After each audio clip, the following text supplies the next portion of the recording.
জানি কোরআনের জন্য যারা পাগল হয়ে এদিনের বেলা হাজারো কাজ বাদ দিয়ে এই ময়দানে আসার মন মানসিকতা এবং সুযোগ করে দিলেন, বলছে আলহামদুলিল্লাহ। দরুদ আর সালাম পড়ছি আমাদের নবী মুহাম্মদুর রাসূলুল্লাহ সাল্লাল্লাহু আলাইহি ওয়াসাল্লামের প্রতি। কোরআনে কারিমে আল্লাহ তাকে বিশেষ করে 7টা নামে ডাক দিয়েছেন। আরো নাম আছে, আমি প্রতিটি কথার ভেতর থেকে শিক্ষা বের করি, এই জন্য এই শব্দগুলো নিয়ে আসতেছি।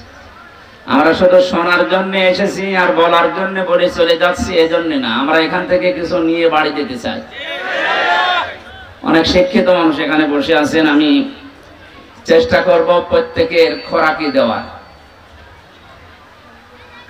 বিশ্ববিদ্যালয়ে যারা ক্লাস নিত দেখতাম, সামনে যারা আছে ওরা সব এক মানের, 80-82 জন ছাত্র ছাত্রী যারা সব এক মানের, কিন্তু এখানে তো আর ওই রকম না। এটাও একটা ক্লাস চলছে, ক্লাস হয় 45 মিনিট, আমরা আর একটু বেশি করে 1 ঘন্টা ক্লাস করব, কিন্তু এই ক্লাসের ছাত্রের মান তো এক একটা এক এক রকম। এখানে এমনও লোক আছে ইশারা দিলে বোঝে, আর একজন আছে একবার বললে বোঝে, এমনও মানুষ বসে আছে ওরে পিটাবেন তাও বুঝবে না। আমরা যেন ওই রকম হয়ে না যায়। আপনারা কিশোরগঞ্জ এলাকার মানুষেরা, এমনিতে রাষ্ট্রপতির এলাকার মানুষ, জ্ঞানী মানুষ আপনারা, আমরা ইশারা দেব কোরআনে কারিম দিয়ে, আমরা যেন আল্লাহর পক্ষ থেকে আজকের এই মাহফিলটা তিনি যেন হেদায়েতের সারিয়া বানিয়ে দেন, বলেন আমিন। আল্লাহ রাব্বুল আলামিন কোরআনে কারিমে 7টি নাম ধরে নবীজিকে স্পেশাল ভাবে ডাক দিয়েছেন। তার 1 নম্বরে ইয়াসিন।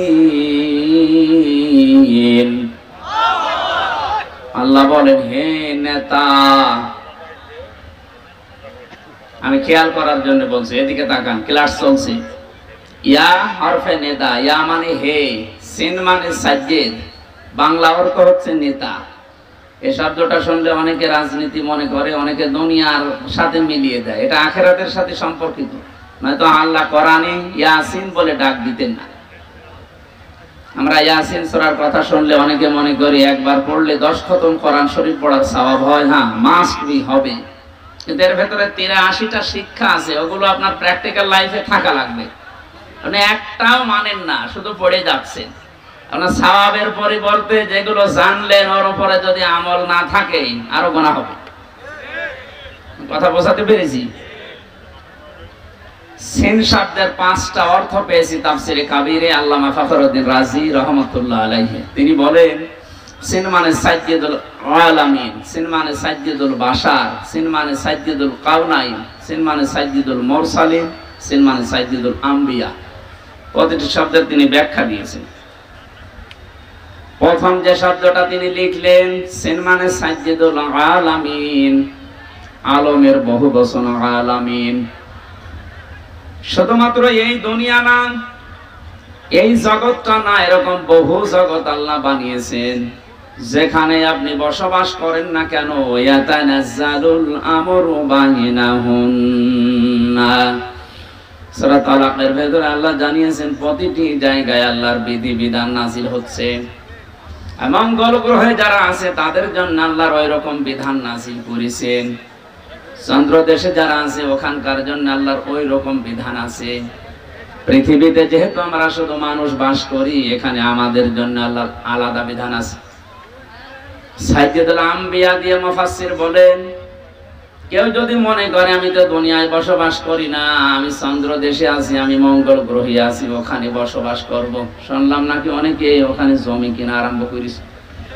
কেনে আপনি ওখানেও যদি বাড়ি ঘর বানান, বসবাস করেন, সাইয়্যিদুল আলামিন এই শব্দের দ্বারা আপনাকে মুহাম্মদুর রাসূলুল্লাহকে চন্দ্র দেশেও মানা লাগবে।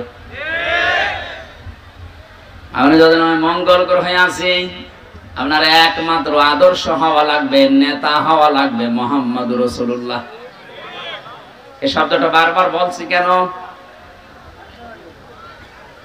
কিয়ামতের ময়দানে আল্লাহ পাক যখন মানুষদেরকে বিচারের জন্য ডাকবেন, আমরা অনেকে দেশে উল্টাপাল্টা কথা শুনি যে কিয়ামতে এক একজন পীর সাহেব নাকি লক্ষ লক্ষ মুরিদ নিয়ে হাজির হবে। এটা বানানো কথা, ওটা নিজেদের স্বার্থে বানিয়েছে। কিন্তু কোরআনের কথা, وكلهم آتيه يوم القيامة فردا সূরা মরিয়ম 16 নম্বর পারার 10 নম্বর পৃষ্ঠার 15 নম্বর লাইনের 95 নম্বর আয়াত। এটা ফি জিলালিল কোরআনে আছে। ব্যাখ্যা করে বলতে গেলে অনেক সময় লাগবে, আমি শুধু একটু ইঙ্গিত দেই। আল্লাহ বলেন কিয়ামতে প্রতিটি মানুষকে আমার সামনে আমি বিচার করার জন্য ডাক দেব, স্রেফ একা একা। কয়জন করি? শুধু এদিকে হাঁ করে তাকিয়ে থাকা না, এবার নিজের দিকে আয়াতটা মিলান তো। কিয়ামতে প্রতিটি মানুষকে আল্লাহ নিজের সামনে যখন দাঁড় করাবেন, আপনার আশেপাশে কেউ নেই, স্রেফ আপনি একা।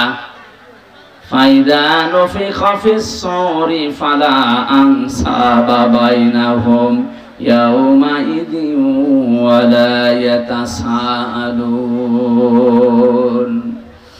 সূরা মুমিনুনের ভেতরে আল্লাহ জানিয়েছেন, সিংহায় ফৎকার দেওয়ার সঙ্গে সঙ্গে যত রকমের সম্পর্ক তোমার সাথে দুনিয়ার মানুষের ছিল, যত রকমের সম্পর্ক বলতে এখানে পারিবারিক সম্পর্ক আছে, রক্তের সম্পর্ক আছে, বিবাহের সম্পর্ক আছে, দলীয় সম্পর্ক আছে। এই কথা বুঝতেছেন? পৃথিবীর যত রকমের সম্পর্ক আপনার সাথে মানুষের ছিল সব কাট হয়ে যাবে।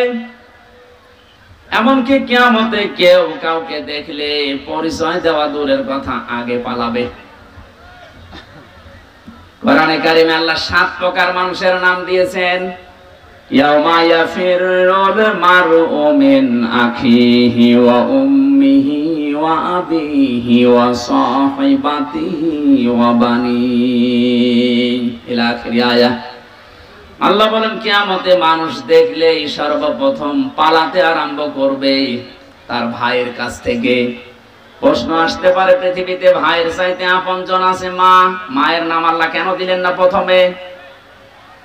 জবাব দিয়েছেন মুফাসসিরিন ইকরামে ভাবে, পৃথিবীতে আপনি যদি অন্য কোন জায়গায় গন্ডগোল করেন, যদি দোষ আপনারও থাকে, ভাইয়ের কাছে আসলে দেখবেন দোষ আপনার। এমন অনেক ভাই আছে নিজের ভাইয়ের দোষ জানার পরও প্রতিপক্ষকে মারার জন্য উদ্যোগ নেয়। আর ভরসা যেহেতু ভাইয়ের উপরে ছিল, এজন্য ভাইয়ের নামটা আগে দিয়েছেন। ইয়াফিরু এ শব্দের শাব্দিক অর্থ হচ্ছে মাজা তুলে দৌড় দেওয়া। সাপে তাড়লে মানুষ যেভাবে দৌড়ায়, বাঘে তাড়া দিলে যেভাবে দৌড়ায়, পুলিশ দেখলে যেভাবে দৌড়াতাম, এখন আর দৌড়ান না। এখন ওনারা আমাদের বন্ধু। গত কয়েকদিন আগে যশোরের এসপি সাহেব ঘোষণা দিয়েছে, পুলিশের এই চাকরি আমি জান্নাতে যাওয়ার মাধ্যম হিসাবে গ্রহণ করেছি। ওনার এই কথাটাকে 100% সাপোর্ট করছে যারা প্রশাসনে আছে। যদি এই নিয়ত নিয়ে কাজ করে, যতক্ষণ দায়িত্বে আছে, আমি যতটুকু খোঁজ খবর জানি, আমার দোলা ভাইও তো আছে, এদের যে ডিউটি কোনো শেষ নেই, 24 ঘন্টায় ডিউটি। তার পুরা 24 ঘন্টায় ইবাদত হবে যদি ওনার ওই মন নিয়ে কাজ করে। আল্লাহ প্রশাসনকে ওইভাবে পাল্টিয়ে যাওয়ার তৌফিক যেন দান করেন। কিছু দুষ্ট লোকের কারণে এই বিভাগটার উপরে আজ মানুষের ক্ষোভ। যাদের জন্য এই করুণ অবস্থা, তারা কিন্তু সব গর্তের ভেতরে পালিয়েছে। তারা তো দায় নিল না। হাজারো এই নিচের যারা আছে এখন কান্নাকাটি করে যে আমরা এখন করবো কি। আমার বাড়ির নিচতলায় একটা পুলিশ ছিল, ও যে কোথায় গেছে আল্লাহ মনে হয় জানে না, এত ভয়ে ছিল। 5 তারিখে বিকালে লোকজন এসে বলছে ওনারা বের করে দিন, মেরে ফেলবো। মেরে ফেলো না। আমি নিচতলায় এসে নেমে দেখি যে আমরা তালা মারা, কেউ নেই, সব আল্লাহ রাস্তায় চলে গেছে। এই অবস্থার সৃষ্টির জন্য যেই কয়টা মানুষ দায়ী, এই কয়টা মানুষের বিচার করা দরকার। সাধারণ যে মানুষগুলো যারা দায়িত্ব পালন করার জন্যই করছে, আল্লাহ রাব্বুল আলামিন প্রশাসনে এখন যারা আছে, আমার যশোরের এসপির কথা শোনার পরে মনটা ভরে গেছে যে আমি এই দায়িত্ব পালন করছি, এটাই আমার জান্নাতে যাওয়ার মাধ্যম। এই কথাটা কত উপরের কথা আপনি চিন্তা করেছেন? এখানে মানুষ যখন দৌড়ায় কোনো কিছু দেখলে খুব বেশি জোরে ফোর্সে মাজা তুলে দৌড় দেওয়া, বাংলায় পরে খেচ্ছে দৌড়। আল্লাহ বলেন এইভাবে দৌড়াবে। সর্বপ্রথম ভাইয়ের কাছ থেকে, মায়ের কাছ থেকে, বাবার কাছ থেকে, স্ত্রীর কাছ থেকে, সন্তানের কাছ থেকে, বন্ধুর কাছ থেকে, নেতার কাছ থেকে। এই যে যতগুলো মানুষের নাম সিরিয়ালে বললাম, মাথায় যদি মগজ থাকে ভাবেন তো দুনিয়ায় বিপদে পড়লে মানুষ এদের কাছে সিরিয়ালে আগে যায়। কথা বলেন ঠিক কিনা? আর কোরআন যেহেতু আমরা 100% বিশ্বাস করি, কোরআন জানাচ্ছে যে আগে পালাবে। এখান থেকে একটা সূক্ষ্ম তথ্য আপনাদেরকে দিতে চাই, যদিও এই সমস্ত জেলাতে এগুলো একটু কম আছে, ময়মনসিংহ বিভাগে একটু বেশি, আপনারা ওই বিভাগে পড়েননি। অনেক মানুষ বিশ্বাস হয় ওদের এই কথা মতো করে আছে যে কোনো চিন্তা নেই, যা করি করি, বাবা আছে। আপনার বাবা আছে, পালাবে, দৌড়াবে। সাহাবাদের আয়াতগুলো তার প্রমাণ যে কতগুলো মানুষের নাম আল্লাহ সিরিয়ালে দিলেন। কি বলে আপনার বিবেকে? ভাই যদি পালিয়ে যায়, মা যদি যায়, আমার মনে হয় পীর সাহেব বলবে আল্লাহ আমি পীরই ছিলাম না। কিসের পীর? পরিচয় দিলে এখন আমি নিজে ধরা খাবো। নিজে বলবে আমি এগুলো কিছু ছিলাম না, আমি পালালাম। যত রকমের সম্পর্ক আল্লাহ বলেন আনসাব, নসবের বহুবচন, সব সম্পর্ক শেষ। এই চোখ বন্ধ হলে সবকিছু থেকে আপনি মুক্ত। কিয়ামতের ওই কঠিন ময়দানটা যখন আল্লাহ আপনাকে ডাক দেবে, সামনে যদি কেউ দাঁড়িয়েও থাকে, চিনতে পারলে বলবেন এই তো আমার ম্যাডাম তামান্না। ও বলবে না, আমি আপনাকে চিনি না। আমি হাসির খোরাকি দেওয়ার জন্য বলছি, এটা বাস্তব আসতেছে আমাদের সামনে। এবার নিজেকে একটু দাঁড় করিয়ে দেখেন তো, আপনার এই 60 বছর, 50 বছর, 45 বছর, আমার এখন 32 বছর, এই বয়সটা আমি যা করেছি, সত্যি যদি আমি এখন আল্লাহর সামনে দাঁড়াই, যা করে গেলাম এটা কি জবাব দেওয়ার মতো কায়দায় আছে? না, নেই।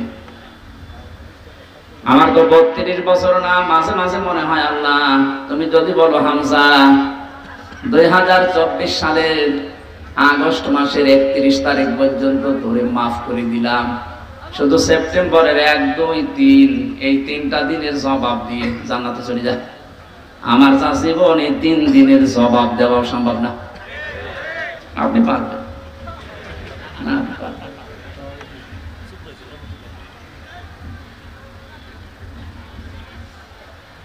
কঠিন বাস্তবতা আমার সামনে। কাবা শরীফ তাওয়াফ করছিলাম যখন, ষষ্ঠ যোগ করে দেওয়ার সময় একটা দোয়া মনে আসতেছে, পড়ছিলাম আল্লাহ আল্লাহুম্মা ইন্নী আলাইয়া হুকুকাম ফিমা বাইনি ওয়া বাইনিকা। কাবা সামনে নিয়ে বলা হচ্ছে মাবুদ আমি তোমার গোলাম, তুমি আমার মালিক, তুমি আমাকে গোলাম হিসাবে সেই নেই থেকে শুরু করে হামজা বানিয়েছো। আমি কিন্তু উল্লেখ করার মতো কিছু ছিলাম না, একেবারে নেই থেকে শুরু করে আজ হামজা পর্যন্ত তুমি বানিয়েছো। হ্যাঁ, আমার মা বাবা শুধু বিছানায় ছিল, এতটুকু শেষ, বাকি কিছু করার ক্ষমতা তাদের নেই। বিজ্ঞান জানিয়েছে বাবার স্ফলিঙ্গ দিয়ে দ্রুত গতিতে পানিটা যখন বের হয়ে মায়ের রেহেমের ভেতরে যায়, 40টা দিনে মহান আল্লাহ এটাকে 4টা ভাগে ভাগ করেন। ফালিয়ানজুরিল ইনসানু মিম্মা খুলিকা মিম্মা দাফিকিন ইয়াখরুজু মিন বাইনিস সুলবি ওয়াত তারাইব। আলেম যারা আছেন একটু খেয়াল করেন তো, আল্লাহ বলেন মানুষকে নজর করে না তার জন্মের দিকে। আল্লাহ এমন একটা জায়গায় হাত দিয়েছেন, দুর্বল একটা জায়গা। মানুষকে যদি কেউ ঘায়েল করতে চায়, ছোট করতে চায়, মুখ বন্ধ করে দিতে চায়, সে যেন তার দুর্বল জায়গায় হাত দেয়। আল্লাহ দিয়েছেন এমন একটা জায়গায় হাত দিয়েছেন, আপনি উস বিষ করার মতো ক্ষমতা পাবেন না। কে নিয়ে এত লাফালাফি করো তুমি? তোমাকে বানিয়েছি কি দিয়ে? দেখো যে পানিটা বাবার শরীর থেকে বের হলেই বাবার শরীর পর্যন্ত নাপাক হয়ে যায়, যেখানে লাগে ওই জায়গাটাও নাপাক হয়ে যায়। কথা বলে না কেন? এটা দিয়ে তোমার আমি বানালাম। এটা সলবন এবং তারাইব দিয়েছেন আল্লাহ। আরবি ভাষায় সলবন এক বচন, তারাইব বহু বচন। বাবার লজ্জাস্থানকে সলবন বলা হয়, মায়ের লজ্জাস্থানকে তারাই বলা হয়। বাবার ক্ষেত্রে আল্লাহ 1 বচন দিলেন, মায়ের ক্ষেত্রে বহু বচন দিলেন কেন? আয়াতের ব্যাখ্যায় আমি দেখেছি মুফাসসির লিখেছেন পৃথিবীর ময়দানে মায়ের চাইতে বাবার কষ্ট 3 ভাগ কম হয়। বাবা শুধু বিছানায় থাকা পর্যন্ত, এখান থেকে শুরু করে দুনিয়ার মুখ দেখানো যত দায়িত্ব পালন করেছে আপনার মা।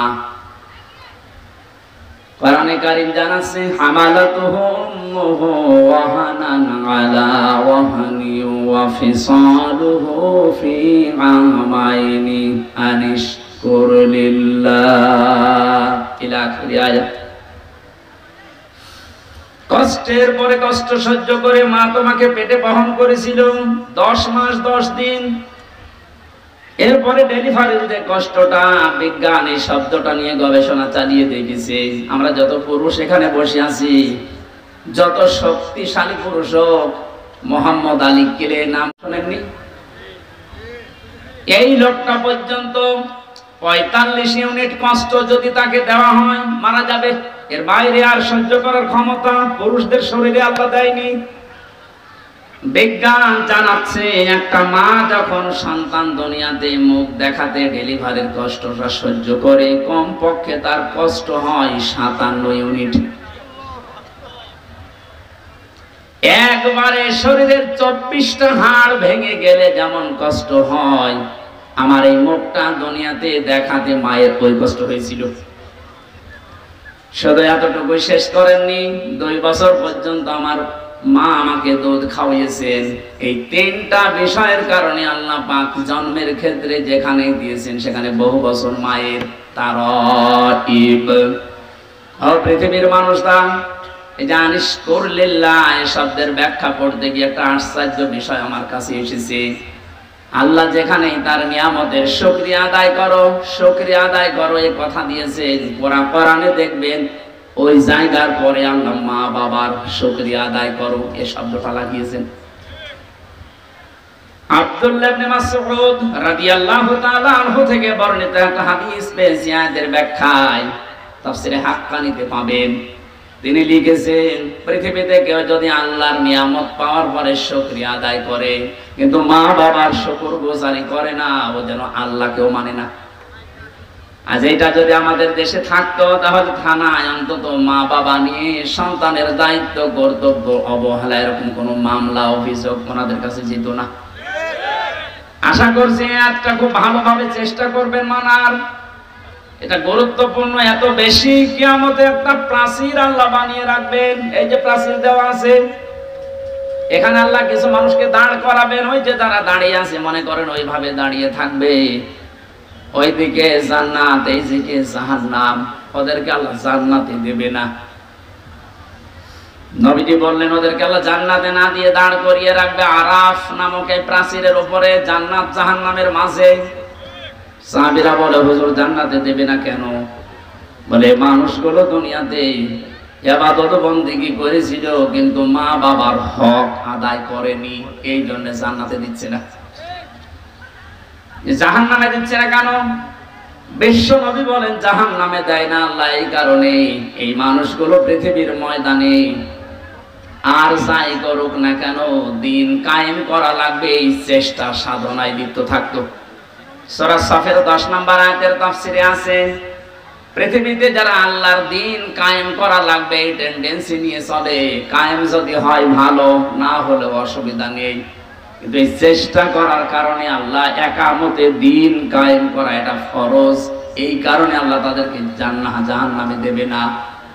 জাহান্নামে না দিলেও তো জান্নাতে দিচ্ছি না যাদের কারণে, যে বিষয়টা যদিও ছোট মনে হচ্ছে এটা কিন্তু অনেক বড় বিষয় আমাদের জন্য। আজকে থেকে সিদ্ধান্ত নেওয়া লাগবে পৃথিবীর কোনো দিন যেন মা বাবার সাথে বিয়াদবি করা, তাদের সাথে তাদের হক নষ্ট করা আমার দ্বারা না হয়। যতই নামাজ রোজা করে পাগড়ি বেঁধে তসবিহ হাতে নিয়ে 24 ঘন্টা জিকির করি না কেন, মা বাবার হক যারা আদায় করেন না আপনি ওই প্রাচীরে দাঁড়িয়ে থাকবেন, জান্নাতে যেতে পারবেন না। আমি যে নেই থেকে শুরু করেছিলাম এই পানিটা মায়ের রেহেমের ভেতরে যাওয়ার পরে আধুনিক বিজ্ঞান যারা কোরআনে কারিমের আয়াতের তাফসীর বের করেছেন আমি দেখেছি, ওনারা বলেন যে এই মায়ের পানিটা বাবার পানিটা একসাথে মিলে 340-এর পরে 4টা জিনিস তৈরি হয়: চুল, রগ, হাড় আর পর্দা। রক্ত, গোশত, চর্বি আর চামড়া, 4-8টা জিনিস এক হয়। 6 মাস যখন আস্তে আস্তে বয়স হয়ে যায় মায়ের পেটের ভেতরে, তখন ক্ষুধার উদ্রেক দেখা দেয়, খাবারের প্রয়োজন হয়। আল্লাহ পাক বলেন, আমি যে রব নামটা নিয়েছি এই জন্যে তোমাকে আমি 5টা জিনিস দান করি। লাকুমুস সামআ ওয়াল আবসার ওয়াল আফইদা ইলা আখিরি আয়াত। শ্রবণ শক্তি, দর্শন শক্তি, বাক শক্তি, আকেল শক্তি আর ঘ্রাণ শক্তি, এই 5টা আমি আল্লাহ দান করি মায়ের। তোমাকে তৈরি করার জন্য 8 5 13টা জিনিস এক হয়ে যায়, তখন আস্তে করে মায়ের পেট থেকে নিয়ে আসার ব্যবস্থা করি। আল্লাহু আখরাজাকুম মিন বুতুনি উম্মাহাতিকুম, মায়ের পেট থেকে বের করার দায়িত্ব আমি আল্লাহর। এখন অধিকাংশ মেয়েরা এই দায়িত্বটা দিয়েছে ডাক্তারকে। এই স্টেজে যারা বসে আছে তাকান তো, এদের একটার মাকেও সিজার করা লিখেছে? এই কথা বলছেন না কেন? আমি সহজ এই কয়টা আছে তাকান, একটার মাকেও তো সিজার করা লাগলো না। আর এখন যারা আছে 100টা প্রায় 80টা সিজার ছাড়া হচ্ছে না। কারণ এই লোকটার মায়ের বিশ্বাস ছিল আল্লাহর উপরে যে পরিমাণ, এখন এদের বিশ্বাস, ওই বিশ্বাসটা দাঁড়িয়েছে ডাক্তারের উপরে। সন্তান পেটে আসতে দেরি, স্বামীকে বারবার নিয়ে চলো। কোথায়? ক্লিনিকে। কেন? দেখা লাগবে পেটে জন্ডিস না লেডিস। 10 মাস 10 দিনে মনে হয় 4-5 বার করে আল্ট্রাসাউন্ড করে। বিশ্বাসটা আল্লাহর উপরে একেবারে ছেড়ে দিয়ে করে, ওর মাও করে, বাবাও করে। এমনও শাশুড়ি আছে বলেন না, আমার মেয়ে, আমার জাদুর কষ্ট হবে, সময় হওয়ার আগেই নিয়ে চলো। আল্লাহ বলেন ঠিক আছে যা, সে বীর্য থেকে শুরু করে এ পর্যন্ত নিয়ে আসলাম, এখন আমি বের করার রাস্তা তৈরি করে পারবো না, যা তোরে দিয়ে দিলাম। সম্মানিতা শাশুড়ি যারা আছেন, আমি যেহেতু নিজে বক্তব্য, এটা আবার রেকর্ড হচ্ছে না তো, তো সমস্যায় পড়া না, সত্য যেহেতু বলছি। শাশুড়ি যারা আছেন এত চাপ দিয়েন না। আপনার মেয়ের ওই সন্তানটা তৈরি করা যদি সেই বীর্য থেকে শুরু করে পর্যন্ত আল্লাহ সব পারে, এই যে 13টা জিনিস কেউ তো দেয়নি, আল্লাহ নিজে দিয়েছেন। আল্লাহ নিজেই ঘোষণা দিচ্ছেন, আমি নিজে বের করে আনার দায়িত্ব নিলাম। অথচ স্বামীও অনেকে চায় যে আমার স্ত্রীর সন্তানটা নরমালে হোক, শুধু শাশুড়ির কারণে অনেকে পারে না। অনেকে বেশি করে ফেললাম। শাশুড়ি যারা আছে, আমার মনে হয় আগামী বছর আমার নাম শুনলে বদলত হবে যে হুজুর মরুক না। আপনি সিজার করে আপনার মেয়েটাকে সংসার করার অনুপযোগী করে দিয়েছেন, আপনি হয়তো টের পাচ্ছেন না, বাস্তবতা বোঝেন। কিছুদিন পরে আপনার এই জামাই, যখন মেয়ের জামাই অন্য জায়গায় একটু ওকি চকি মারবে, লাইন করবে, তখন আপনি বরদোয়া দেবেন। আপনি তো নষ্ট করে দিয়েছেন।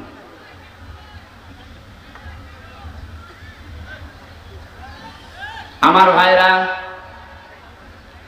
আল্লাহ রাব্বুল আলামিনকে কাবা শরীফ 6ষ্ঠ চক্কর দেওয়ার সময় বলা হয়েছিল, আল্লাহ তুমি ওই নেই থেকে শুরু করে এই যে হামজা পর্যন্ত বানালে আমারে, যত কিছু দেওয়ার দুনিয়াতে সব তুমি আমাকে দিয়ে দিয়েছো। হাল আতা আলাল ইনসান খায়রুম মিনাদ দাহরি লাম ইয়াকুন শাইআম মাযকুরা। আমি তো জন্ম হওয়ার আগে উল্লেখ করার মতো কোনো বিষয়ও ছিলাম না। তুমি আমাকে যা যা দেওয়ার সব তোমার রব নামের খাতিরে আমাকে দিলে। 5টা বিষয় আল্লাহ যে আলাদা ভাবে আপনাকে দিয়েছেন, একটু কোনোদিন ভেবেছেন? ওটা কিন্তু দুনিয়ার কেউ দেয় না। শ্রবণ শক্তি, দর্শন শক্তি, বাক শক্তি, আঁকের শক্তি আর ঘ্রাণ শক্তি। মাঝে মাঝে একা থাকলে ভাবি, আল্লাহ যদি তুমি আমাকে একটাও কম দিতে, হামসা হয়ে দুনিয়ায় আসতাম ঠিক। যদি দর্শন শক্তি না দিতে, মানুষ আমাকে কানা বলতো। কথা বলছেন কেন? কুমিল্লা একবার খাবার খাচ্ছিলাম মাহফিলে, বাম পাশে এক অন্ধ, হঠাৎ বিদ্যুৎ চলে গেল। আমরা যারা চোখওয়ালা মানুষ আছি চিল্লা পাল্লা করছি, কই তাড়াতাড়ি জেনারেটর চালু কারণ আলোর ব্যবস্থা করেন। অন্ধ আমার হাত চেপে ধরে বসে বসে চিল্লাচ্ছেন। মাত্র কয়েক মিনিট কারেন্ট চলে গেছে, আপনারা চিল্লান। অথচ আজ 42 বছর আমার জীবনে কোনো কারেন্ট নেই। 42টা বছর হয়ে গেল দুনিয়ায়, আমার কারেন্ট কি এটা আমি জানি না। ওই দিন অন্ধ আর একটা কথা জানিয়েছিল যে চোখওয়ালা মানুষ যারা, ওরা তো এমনিতেই দেখে, ঘুমিয়ে থাকলে স্বপ্নেও দেখে, কিন্তু আমরা অন্ধ যারা ঘুমিয়ে থাকলে স্বপ্নেও কিছু দেখি না, শুধু একটা আওয়াজ শুনি। আপনি ওর জায়গায় নিজেকে দাঁড় করিয়ে বলেন তো, আপনি কি পেয়েছেন? জীবনে কিছুই যদি না পেয়ে থাকেন, শুধু চোখ দুইটার কারণে তো সেজদা দেওয়া যায়। কথা বলেন না কেন? জামাত ইসলামের যিনি আমির এখন ডাক্তার শফিকুর রহমান, ওনার সাথে জেলখানায় আমি ছিলাম, এক রুমে দেখেছি মাঝে মাঝে উনি সেজদা দিত শুধু এইটার দিকে তাকিয়ে। বুড়া মানুষ, মুরব্বী মানুষ, 65 বছরের বয়স, সারাদিন আদালতে থাকার পরে যখন আসতেন রাত 8টা, 8:30, 9টায়, কিছুক্ষণ নামাজ আদায় করার পরে সেজদায় পড়ে যেতেন। এক সেজদায় 45 মিনিট, 1 ঘন্টা, 1.5 ঘন্টা পড়ে আছে। আমি যুবক মানুষ, এশার নামাজ পড়ে ঘুমিয়ে দেয় 2 ঘন্টা, 2.5 ঘন্টা পরে ঘুম ভেঙে দেখি পড়ে আছে সেজদায়। কি স্যার সেজদা দিচ্ছেন?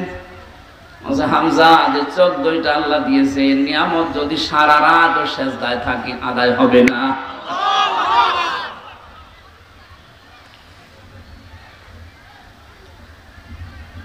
এজন্য নিজেকে 5টা জিনিসের সামনে মাঝে মাঝে একটু দাঁড় করান। আল্লাহ পাক যে নিজের দায়িত্ব নিয়ে আমাকে দিলেন, একটাও যদি কম দিতেন, আপনি নিজের দিকে ভাবিয়ে বলেন, উনি আজ টিয়নো হয়ে ওসি হয়ে বসে আছে, অন্ধ হলে দায়িত্ব দিত সরকার? বলেন, যদি শ্রবণ শক্তি না দিত, মানুষ কালা বলে ডাকতো আমাদের। এখানে কাবা ঘর তাওয়াফ করার সময় 6ষ্ঠ চক্কর, এটা আল্লাহকে বলা হচ্ছে, মাবুদ আমাকে তুমি নেই থেকে পর্যন্ত সব দিলে, কিন্তু তুমি তো আমার মালিক, তুমি তো কিছু পাও আমার কাছে বান্দা হিসাবে, আমি গোলাম হিসাবে তোমারে কিচ্ছু দিতে পারি নাই।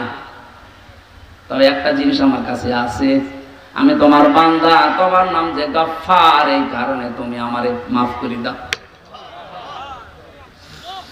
কিয়ামতের ময়দানে এই জন্য আল্লাহ যেহেতু প্রথমে আপনাকে স্রেফ একা ডাকবেন, আমি তো 2-3 দিনের হিসাবে মিলাতে পারলাম না, কেউ পারবেন না, এজন্য আপনি দাঁড়াবেন। কিয়ামতের বিচার ব্যবস্থায় যে 3টা সিস্টেম চালু হবে, আল্লাহ যদি কারো জন্য ন্যায় বিচার করে, কেউ জান্নাত পাবে না। প্রশ্ন আসতে পারে, ন্যায় বিচার যদি না হয় তাহলে কি অবিচার হবে না? আল্লাহর বিচারে কোনো অবিচার নেই। কি কথা বলেন না? আল্লাহর বিচারের সিস্টেমে কোনো অবিচার, বলেন বলেন, ন্যায় বিচার করলে আমরা কেউ আল্লাহর বানানো জান্নাতে যেতে পারবো না। যাবো কি করে? একটা উপায় আছে, আল্লাহ যদি মাফ করে দেয় তাহলে। যেহেতু আপনাকে একা ডাকবে, নিজের সামনে দাঁড় করিয়ে, মাতাজালু কদামা বানি আদম আদি ইয়াউমাল কিয়ামাতি হাত্তা ইসআলান খামসিন আন উমরিহি ফিমা আফনা ওয়া আন শাবাবিহি ফিমা আবলা ওয়া আম্মালিহি মিন আইনা ইকতাসাবাহু ওয়া ফিমা আনফাকাহু ওয়া আন ইলমিহি মাযা আমিলা ফিহি। মুত্তাফাকুন আলাইহি। কিশোরগঞ্জবাসী, আমি আমার ইমান থেকে কথা বলছি, নিজের দিকে মিলানি হাদিসটা। নবীজি বলেন, প্রতিটি মানুষকে আল্লাহ নিজের সামনে একা একা দাঁড় করিয়ে 5টা জিনিস জিজ্ঞাসা করবে। 1 নম্বরে বলবে, তোরে আমি একটা হায়াত দিয়েছিলাম 60, 70, 80 বছরের, কি করে কাটালি বলতো? আপনি ভাবেন তো, যে বয়সে আসেন, এখনই যদি আল্লাহর সামনে প্রথম প্রশ্নের জবাব আপনি কি এখনো জোগাড় করতে পেরেছেন? না, পারি না আমরা। 2 নম্বরে জিজ্ঞাসা করবে, ওয়ান শাবাবিহি ফিমা আবলা, একটা যৌবন দিয়েছিলাম, যৌবনটা কি করে কাটালি বল। আমাদের যৌবন যেভাবে কাটছে আমি তো দেখতে পাচ্ছি কোরআনের চোখ লাগিয়ে যে আমরা অধিকাংশ মানুষ দাঁড়িয়ে থাকবো, স্রেফ কিছুই বলার ক্ষমতা আমাদের থাকবে না। 3 নম্বরে বলা হবে কিভাবে সম্পদ উপার্জন করেছিল বল। কালকে কোটে হাজী সেলিমকে তুলেছিল, যেভাবে মানুষ গালাগালি করছে, ঘৃণা করছে, থুতু মারছে, ডিম মারছে, যা করেছে কালকে ওনার সাথে, উনি যদি স্বাভাবিক জীবন যাপন করতে যে যতটুকু সম্পদ হলে একটা মানুষের চলে ওইভাবে চলতো, উনি যা করেছেন আমার মনে হয় উনি একা না, 1000 বছরও যদি হায়াত নাই যা করে রেখেছে ঢাকার বুকে, 1000 বছর হায়াত পেলেও সম্পদ করাবে না। অথচ বয়স এখন যা হয়েছে, যদি কালকে মারা যায় কি করলো বলে? যে পুলিশগুলো আমার সাথে পেছনে পেছনে যাচ্ছিল বলছে হুজুর আমাদের মতো বেতন পেয়ে হালাল রুজি উপার্জন করে যদি এই লোকটা এত সম্পদ কামাতে হতো তো কিয়ামত হয়ে গেল, এ সম্পদের মালিক হওয়া সম্ভব ছিল না। আসলে বাস্তবতা এই, আপনি কি করে এত টাকার মালিক হন? আপনি বলেন তো কি করে এত টাকার মালিক হওয়া যায় 15 বছরে? কত টাকা আছে আপনি নিজেই জানেন না। একটা দরবেশের দেখলাম 36,000 কোটি টাকা ঋণ। একটা দরবেশের যদি এই হয়, দরবেশ বাদ দিয়ে যারা আছে তাদের কি আছে? সম্পদ যা উপার্জন করছেন বৈধটাকে খেয়াল করেন। একটা মানুষের চলতে কত টাকা লাগে। এতে কিছুক্ষণ আগে আমরা সবাই খাবার খেয়ে আসলাম, যে বাড়িতে হয়তো কম বেশি সবাই খেয়েছি পেট পুড়িয়ে। এখন যদি কেউ রাজভোগ সামনে এনে দেয়, আমাদের যে এখন অবস্থা, 1 কেজি বলে যে 20,000 টাকা কি 2,000 টাকা কেজি এই মিষ্টির আপনি খান, আমার তো মনে হয় এখানে এখন আর কারো খাওয়া সম্ভব না। এই তো আমাদের জীবন, 2,000 টাকা কেজি মিষ্টি পড়ে আছে, এখন আর খাওয়া সম্ভব না, কারণ আমার পেটে আর জায়গা নেই। কার জন্য আপনি কি করে যাচ্ছেন, কোন পথটা দিয়ে সম্পদ আসছে একটু হিসাবও করেন না। এই হিসাবটা নেই, এই জন্য আমরা বেপরোয়া হয়ে চলছি। এটা যত বেশি মানুষের ভেতরে টেন্ডেন্সি তৈরি হবে, না সম্পদ আমার কিভাবে আসে কিভাবে যায়, এইটা যদি হিসাব করে চলে, এই দেশে দুর্নীতি মুক্ত হতে 41 সাল লাগবে না, 41 ঘন্টা যথেষ্ট। শেষ শুধু দরকার। খলিফাতুল মুসলিমিন হযরত আবু বকর আমিরুল মুমিনিন, তিনিও তো আমাদের এদেশে যারা দায়িত্বে আছে এরকম রাষ্ট্রপ্রধান ছিলেন। তার স্ত্রী উম্মে রোমান একদিন এসে বলে, স্বামী বড় ছেলে আব্দুল্লাহ ও পায়েস খেতে চায়, আপনি দয়া করে রাষ্ট্রের যিনি খাজানচির দায়িত্বে আছে অর্থমন্ত্রী বায়তুল মালে, তারে বলেন আগামী মাসের বেতন যেন আমাদের আগে দিয়ে দেয়। অনেকে অর্থমন্ত্রীর কাছে বললেন আগামী মাসের বেতনটা একটু দিয়ে দেন। মন্ত্রীও বানিয়েছিল ওই রকম, ডাক দিয়ে বলে খলিফা আপনি আগামী মাস পর্যন্ত বেতন চান, আগামী 1 মাস বেঁচে থাকবেন, ওইটা একটু লিখে দেন। অনেক বলছে ঠিক আছে আমার বেতন লাগবে না। বাড়িতে যে স্ত্রীকে শুনিয়েছে যে এটা বলেছিলাম আমাকেই শুনিয়েছে।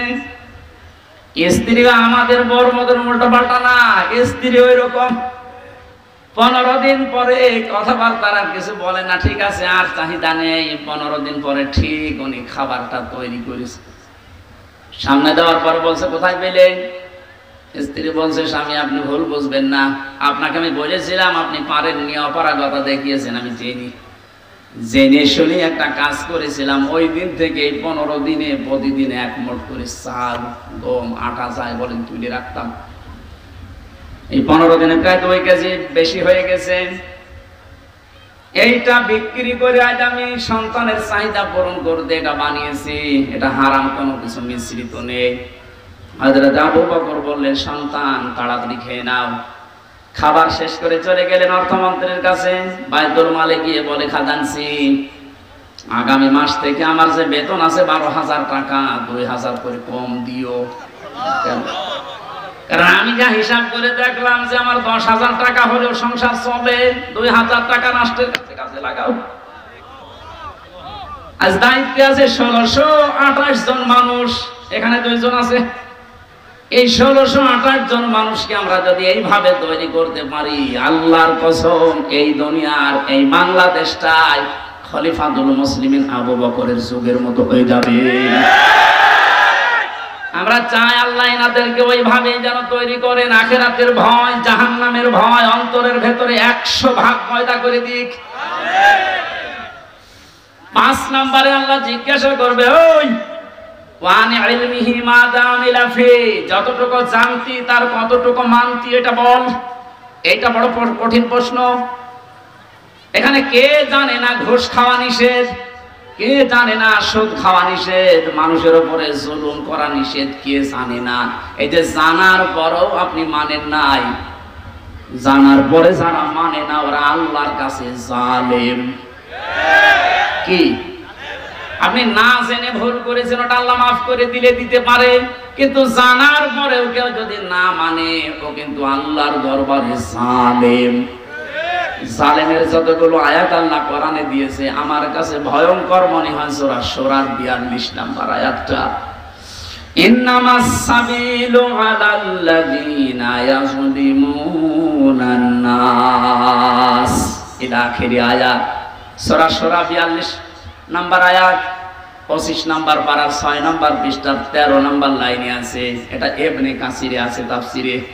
আল্লাহ পাক বলেন, আমি নিজে কেস করব, মামলা দেব তাদের বিরুদ্ধে যারা মানুষ হয়ে মানুষের উপরে জুলুম করে। আয়াতটা পড়ার পরে আমার মনে হয় বাংলাদেশে আমরা হাজারো মানুষ আল্লাহর মামলার আসামি। পুলিশের কাছে এখন বাধা দিয়ে দেখেন, কালকে এই মামলা পাবেন, পুলিশ বাদী কেস হবে। কথা বলছেন এটা? যারা মানুষ হয়ে মানুষের উপরে এতদিন জুলুম করেছেন, এখনো করছেন, এখনো জুলুম বন্ধ হয়নি, এখনো জুলুম চলছে। এটা বিনা কারণে 5 তারিখের পর থেকে বিনা কারণে যাদের বাড়ি ঘরে আগুন লাগিয়েছেন, যারা দোষ করে নাই, যাদের ব্যবসা প্রতিষ্ঠান ভাঙচুর করেছেন, আত্মসাৎ করেছেন তাদের সম্পদ, এটাও জুলুম। এটা জুলুম না? এই জুলুমগুলো যারা করেছেন আপনি কিন্তু সরোয়ার সাহেবের আসামি হবেন না, হামজার আসামি না, আপনি আল্লাহর মামলার আসামি। বাদী যত বড় হয় কেস কিন্তু তত ঝামেলা। আমার বাদী যদি কোনো সলিমুক্তি হতো 3 বছর আমার ছেলে থাকা লাগতো না। বাদী যেহেতু সরাসরি রাষ্ট্র ছিল, এই জন্য 32 বার মামলা ওঠার পরও জামিন হয়নি। অথচ গতকালকে আমার সব মামলা বেচারক ঘিসমিস করে দিয়েছে। উনি তো ছিলেন 3 বছর, কিন্তু দিতে পারে নাই, হাত বাঁধা, উপরের নির্দেশ আসা লাগবে। যারা নির্দেশ দেবে তারা যেহেতু এখন নেই, উনি এখন ফ্রি, বলছে এই মামলা হইলো, এর কোনো মাল ম্যাটারেজ নেই, যা সব ফেলে আমরা একেবারে সব খালাস করে দিয়েছি। অথচ লোকটা তো একই 5 তারিখের আগ পর্যন্ত ওই মামলা ছিল। আমি হাজিরাও দিয়ে গেলাম 5 তারিখের আগে। মাত্র এই কয়েকদিনের ভেতরে পুরা উল্টিয়ে বসে। কি আমি মনে করলাম, প্রশ্ন করি, স্যার আপনি তো এখানে ছিলেন, মাল ম্যাটারেজ কিছু নেই এর ভেতরে, আপনি এর আগে দেখেননি? এখন হয়তো জিজ্ঞাসা করতে বলবো, হুজুর কিছু করার নেই, হাত বাঁধা ছিল, এখন হাত খোলা আছে। ন্যায় বিচার উনি চেষ্টা করেছে। আমার জন্য কালকে ওনার অফিসে দোয়া করেছি। জজ মজিবুর রহমান, যতটুকু শুনেছি আদালত পাড়ায় যে উনি ন্যায় বিচার করার জন্য সাদাকে সাদো, কালোকে কালো, উনি 100 ভাগ চেষ্টা করতেন। এই কঠিন সময়ও আল্লাহ যেন ওনাকে মঞ্জিলে মকসুদে পৌঁছিয়ে দেন। জয় বলেন আমিন। যতটুকু আমরা জানছি ততটুকু মানছি না। এই যে এলেমের প্রশ্ন করা হবে, এলেম মানে মাওলানা হওয়া লাগবে আমার মতো না, হাফেজ হওয়া লাগবে না। যে যতটুকু জানেন ওই জ্ঞান অনুযায়ী, বিবেক অনুযায়ী যদি কেউ কাজ না করেন, সে জাহান্নামে সাঈর নামক একটা দরজা আছে, সেখানে আল্লাহ তাকে প্রবেশ করাবে। ওয়াকালু লাউ কুন্না নাসমাউ আও নাকিলু মা কুন্না ফি আসহাবিস সাঈর। সূরা মুলকের 10 নম্বর আয়াত। আল্লাহ বলেন জাহান্নামে সাঈর নামক যে দরজা আছে, এই আলালিহান আগুনের সামনে যখন মানুষকে নেওয়া হবে, ফেরেশতা মালিক যিনি দারওয়ানের দায়িত্বে আছে, উনি বলবে কেন আসলেন? যত মানুষ এই সাঈর নামক জাহান্নামে যাবে তারা এক বাক্যে বলতে বাধ্য হবে যে আমরা শোনার পরে না শোনার ভান করেছিলাম, আর আমাদের বিবেক আমরা কাজে লাগাইনি। তাকান তো আজ তার দিকে তাকিয়ে, আজ হাজারো মানুষ আমরা যে জানার পরও না জানার ভান করে থাকি, মানতে চাই না। বিবেক যাদের আছে, বিবেক যারা কাজে লাগান না, এরা আল্লাহর দৃষ্টিতে পশু, এমনকি পশুর চাইতে অনেক নিকৃষ্ট। জোরে বলেন নাউজুবিল্লাহ। আমি যেটা শিক্ষা দেওয়ার জন্য এতক্ষণ ঘোর কাজ করছি সেটা একবারে বলছি, কান খাড়া করেন। পৃথিবীর যেখানেই যান না কেন আপনাকে মুহাম্মদ রাসূলুল্লাহকে নেতা মানা লাগবে, কারণ কিয়ামতের সর্বপ্রথম একা একা ডাকার পরে দ্বিতীয় সিস্টেমে এবার আর আল্লাহ আপনাকে একা ডাকবেন না। একটু খেয়াল করেন, প্রথম বিচারের ধাপ শেষ, দ্বিতীয় ধাপে আল্লাহ আপনাকে ডাকবেন এবার একা একা না। ইয়াউমা নাদউ কুল্লা উনাসিন বিইমামিহিম। আল্লাহ পাক বলেন,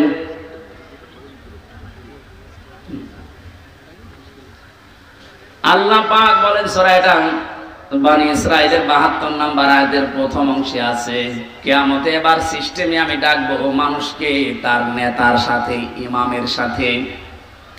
কিশোরগঞ্জবাসী, এটা আখিরাতের সম্পর্কিত, এই জন্য আমি বিষয়টা ক্লিয়ার করছি। কিয়ামতে আল্লাহ মানুষকে দ্বিতীয় ধাপে ডাকবেন একা একা না নেতার সাথে? আগে নেতা, এরপরে কর্মী।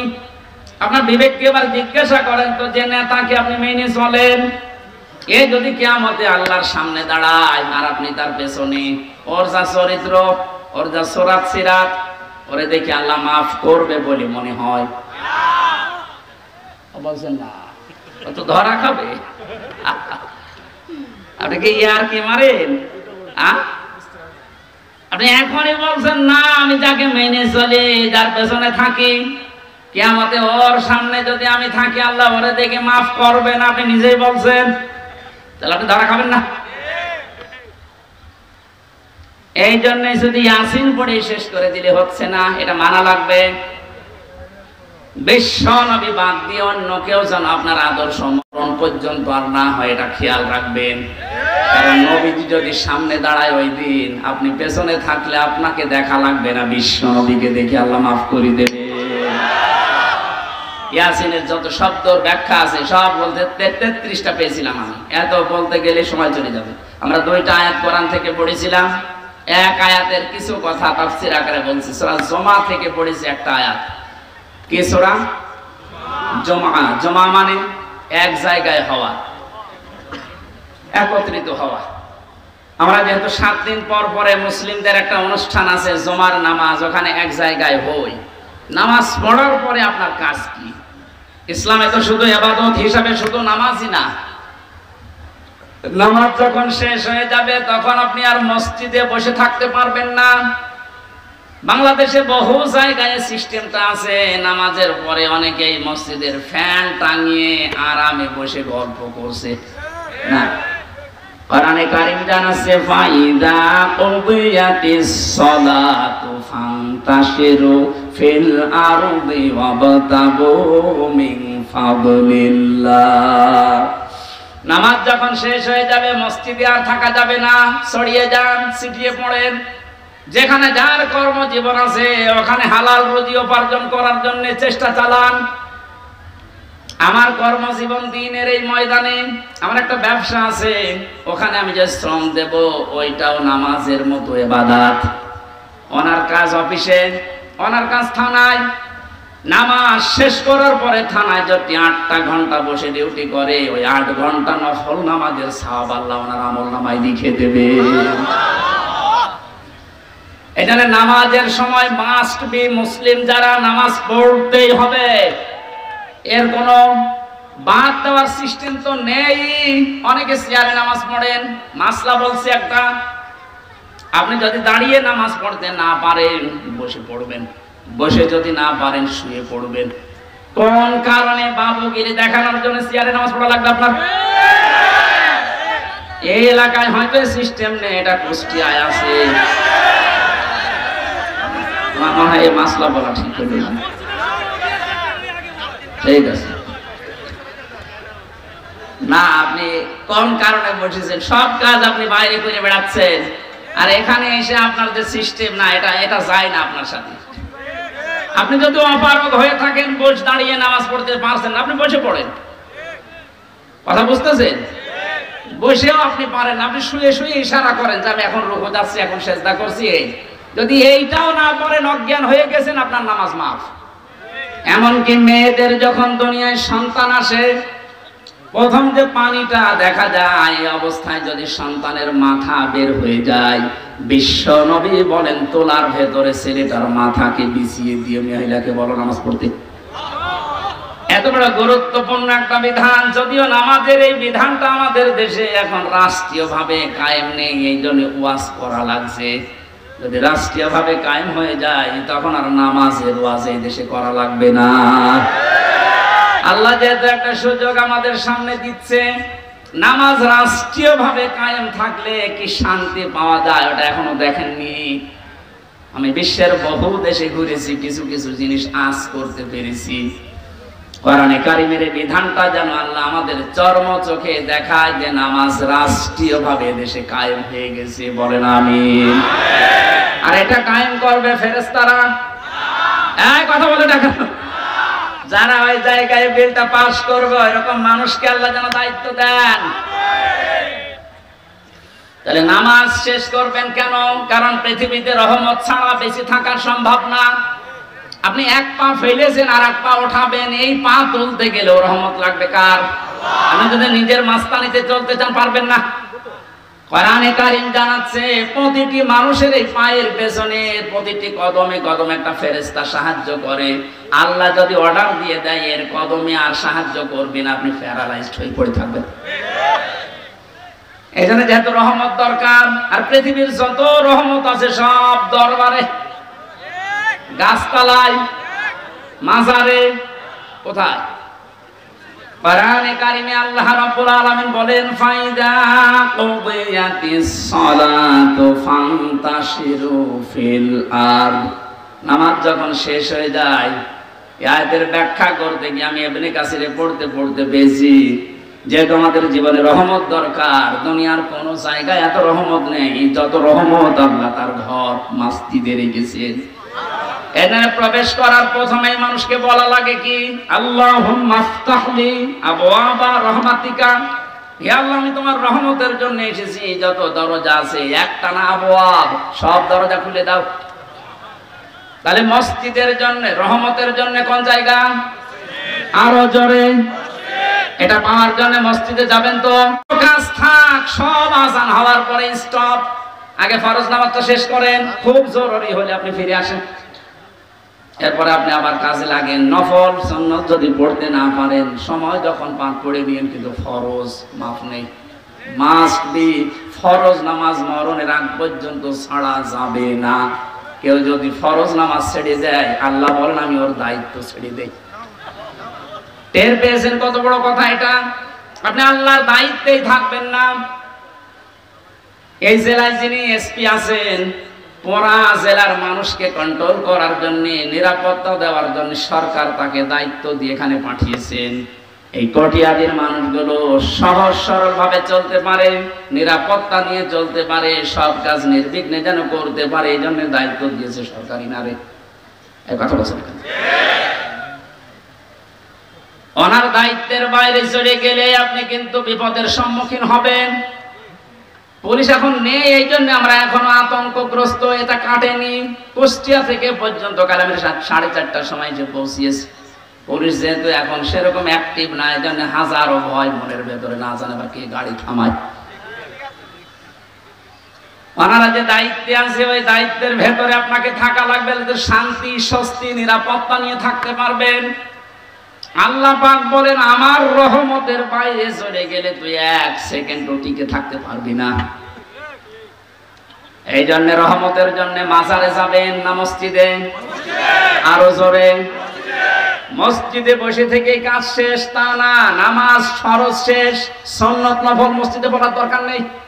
এই মাসলাটা মনে রাখবেন, সুন্নত নফলের জন্য বাড়ি বা যেখানে বসবাস করেন ওই জায়গা, কিন্তু ফরজ নামাজের জন্য পুরুষের জায়গা মসজিদ।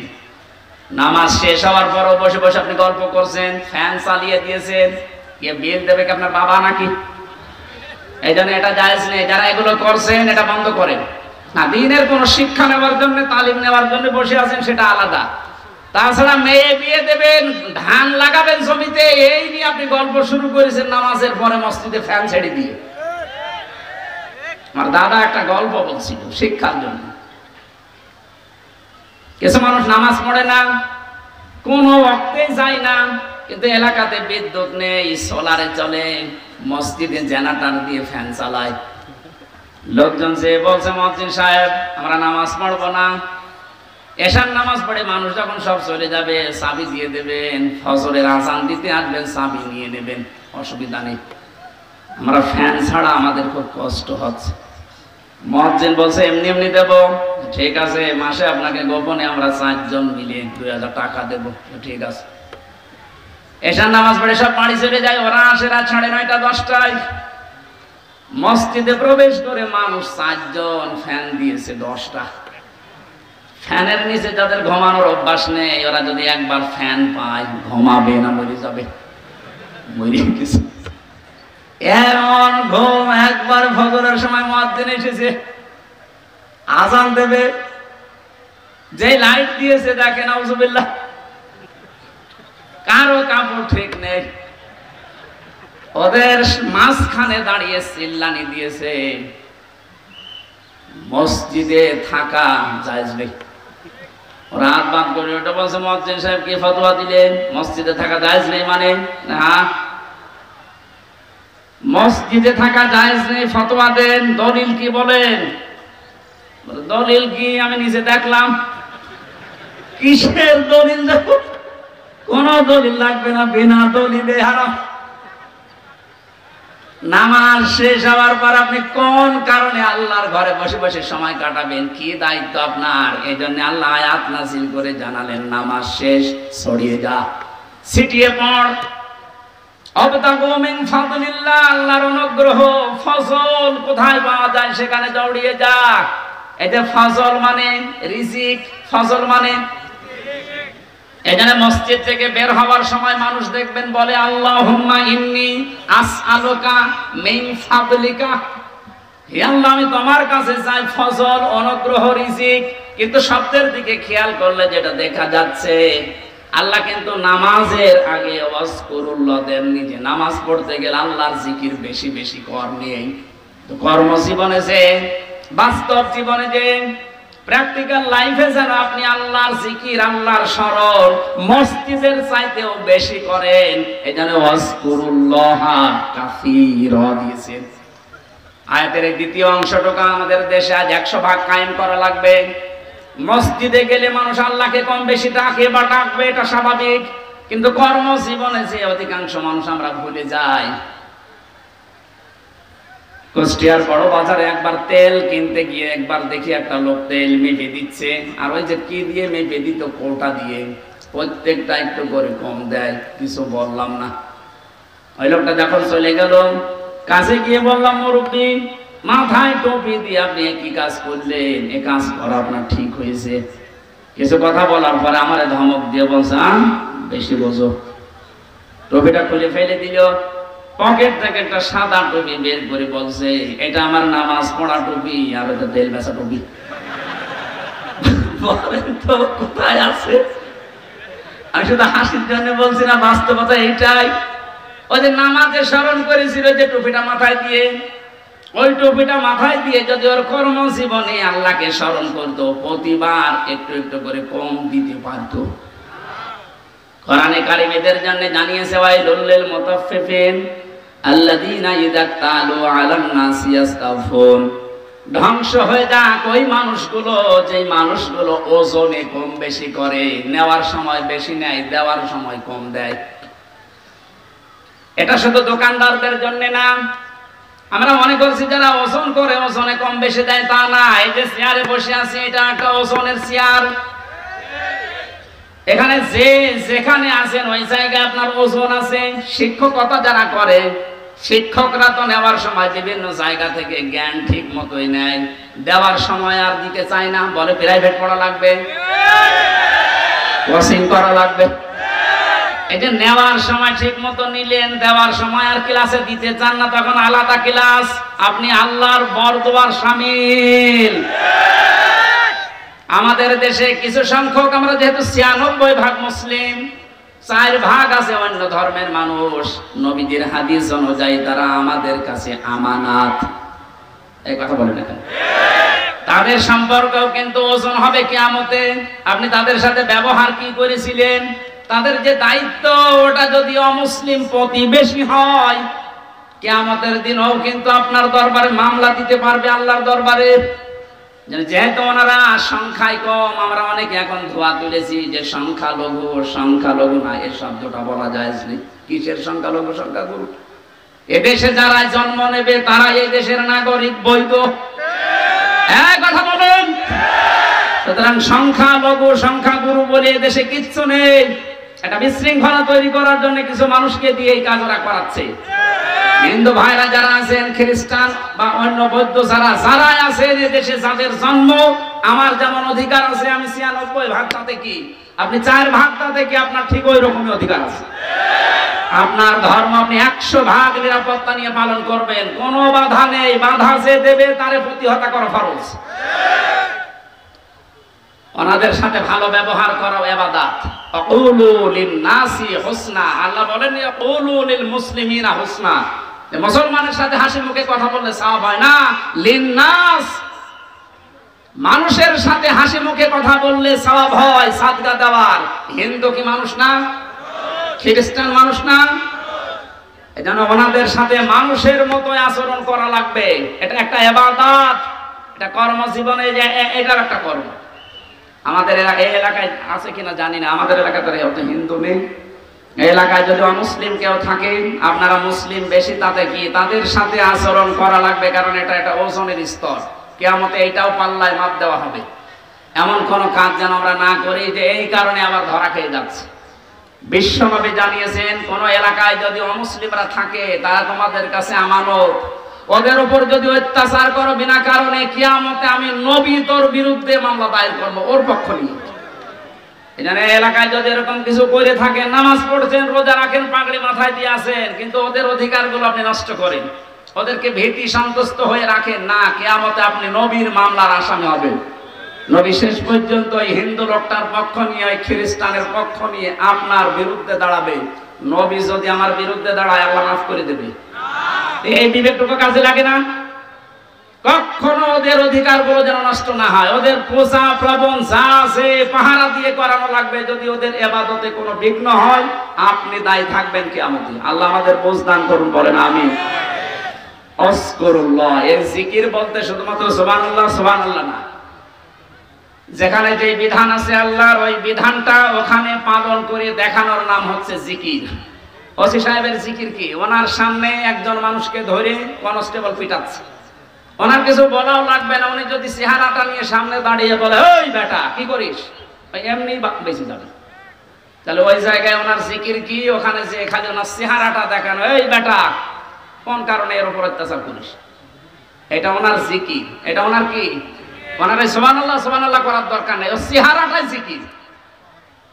যে যেই পর্যায়ে আছে তার নিচে যারা আছে তাদের প্রতি দায়িত্ব পালন করা আল্লাহর জিকির।